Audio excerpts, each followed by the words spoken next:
guys, my name is Fiona Solis and this is Interview with my Couchsurfers and Travelers.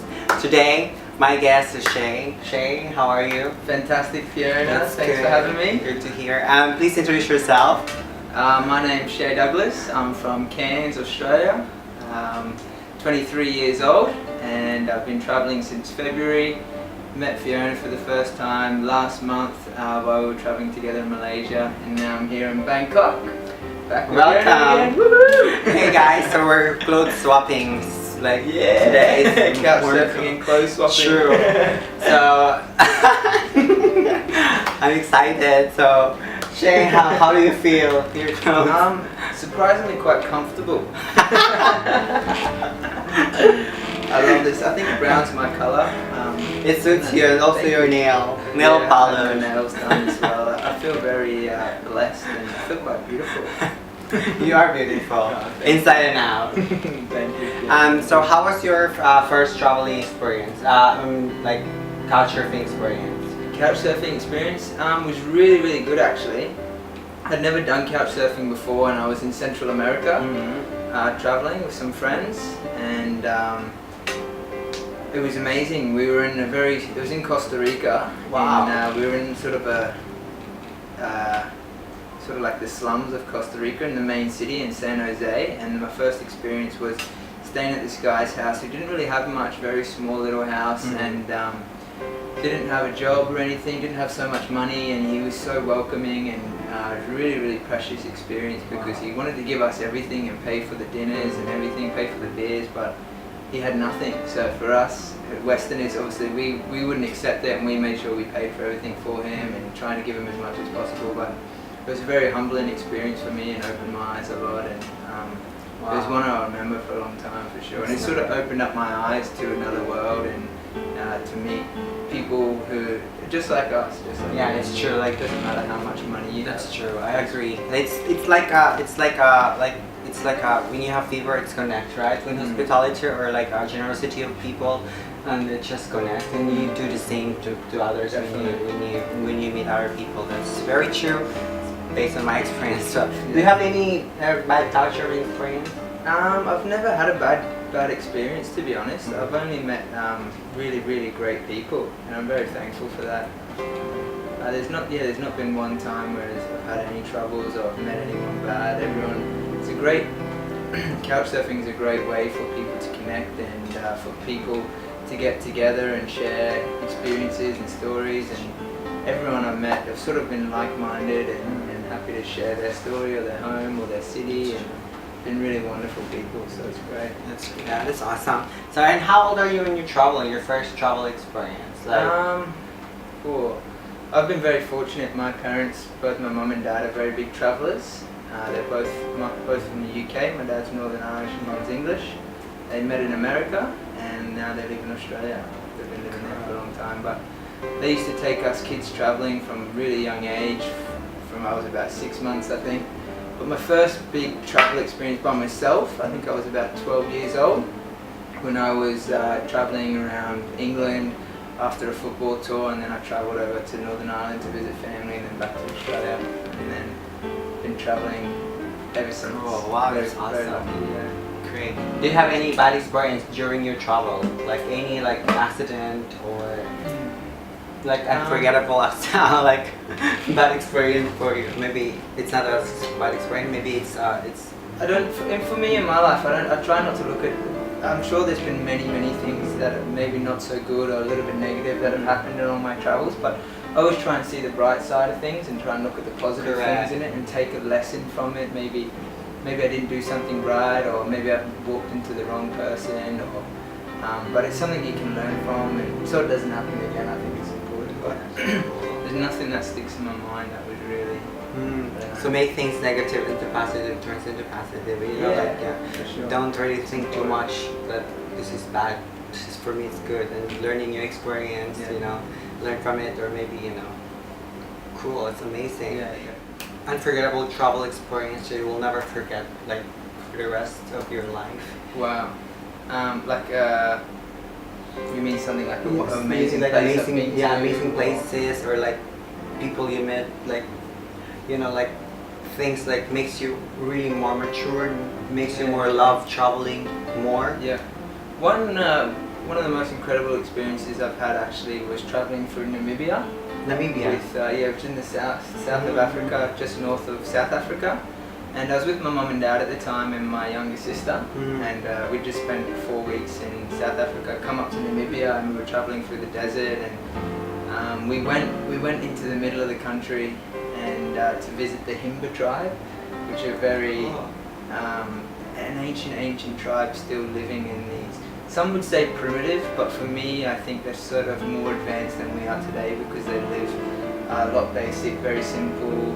They don't cause any greenhouse gases. They live off the land, and for me, this is quite a lot more intelligent than our modern day of living. But this tribe was wonderful. Like money didn't really mean much to them, and their wealth was counted in livestock, depending on how many cows they had. And each day they would have to herd the cows off to find water or to feed them.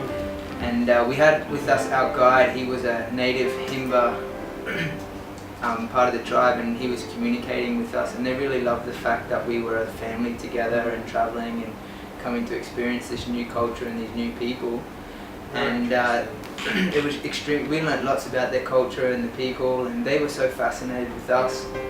Like, we had spent the last 5 weeks traveling, and we felt smelly, dirty, as you do after traveling for a while, and they were so shocked at how clean we were, and they were wondering, like, oh, have you been bathing in water all your life or something? It seemed so clean, and we felt, like, for our standards, quite feral or dirty at the time. But these people, they rub red clay on their skin. They're very dark people, but very beautiful skin. The earth they rub on their skin, it makes it really soft and also protects them from the sun. So they have these quite unique, funny hairstyles, and they wear very minimal clothing, but they basically live off maize, which is like corn, and they build mud huts and live very simply, but very happy, extremely happy. Some of the happiest people you'll meet with what they have, very little. That's true. And one of the elders who we were talking to get the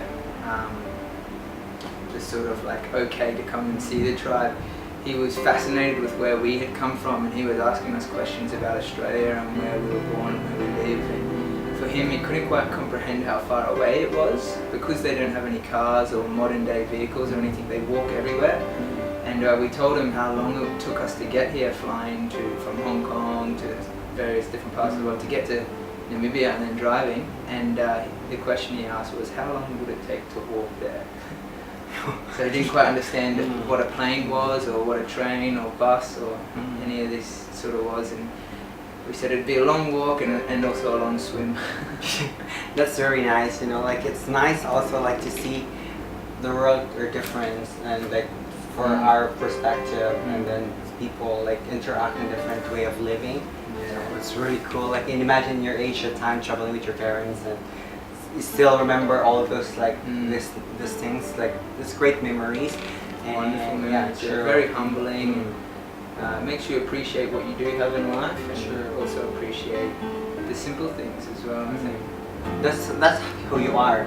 Like, because you are, the way you talk, very soft, calm, relaxed. The way you make people like not entertain people, like what you call like how you mingle people is like very soft and calm, like peace, love, something like that. So cool. So what traveling means to you? It's a good question. Traveling is such a wonderful thing, I think, because it takes you outside of the box of what you know, and you really step out. So it forces you to step outside of your comfort zone and really meet new people, see new places. And for me, I really see traveling as one of the best educations you can give yourself, because whether you go to a foreign country and you can learn a new language, you learn a new culture, you meet new people, it's only expanding your mind or expanding your growth as a human being, and making you understand the world in a better way. Correct. Nice, awesome. How do you call yourself? A tourist or a traveler, and why? Oh, at the moment, definitely a traveler. Yeah, I'm a budget traveler at the moment, so I would like to travel for as long as possible.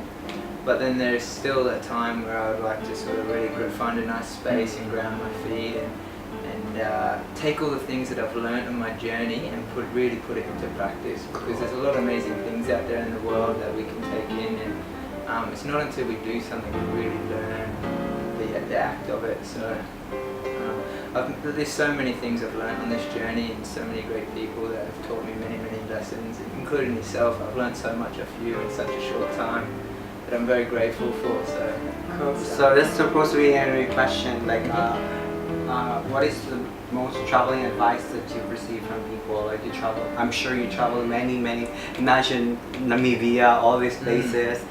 I'm sure, like, you know, like there's one, like, people, or maybe a few people, like the advice that you receive and you sell it in your mind. I would have to say, first of all, I'm very grateful for the parents that I have.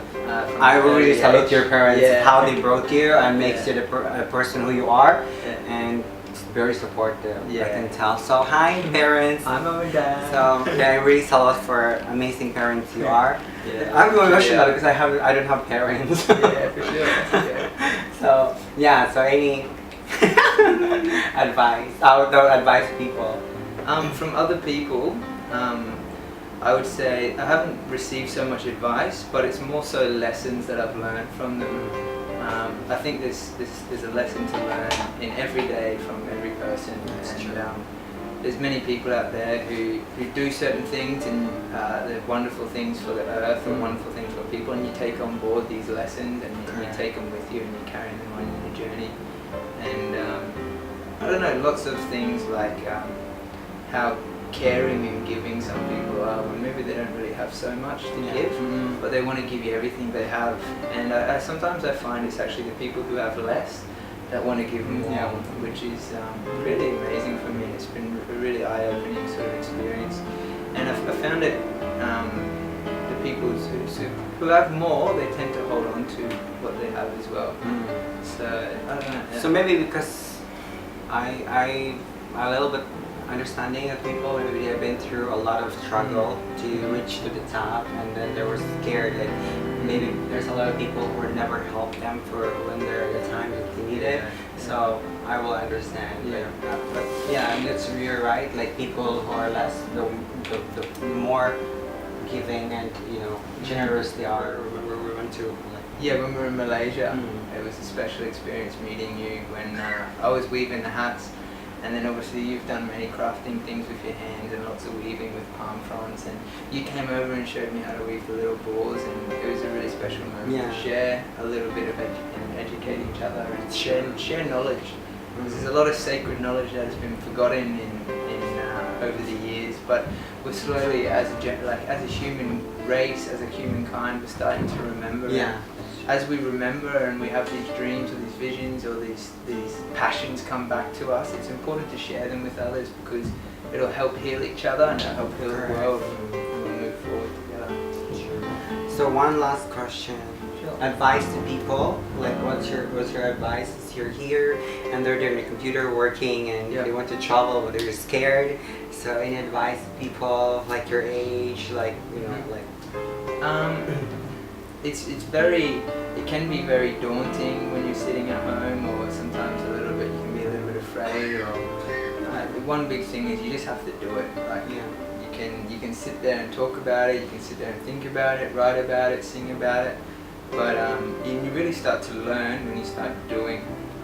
And maybe you make mistakes along the way, or you fall down the wrong path, but these are things to learn from, and as long as you keep doing the right things and you stay true to yourself and you follow your heart, it's very important. Do the right thing for yourself and for help others around you. It's very special. Thank you, Shay. Not a problem. Thank you very much.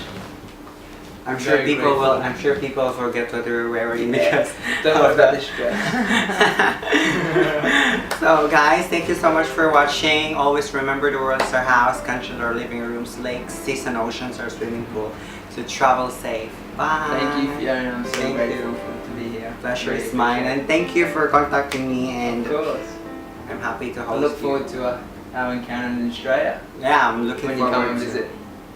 Thank you. Bye.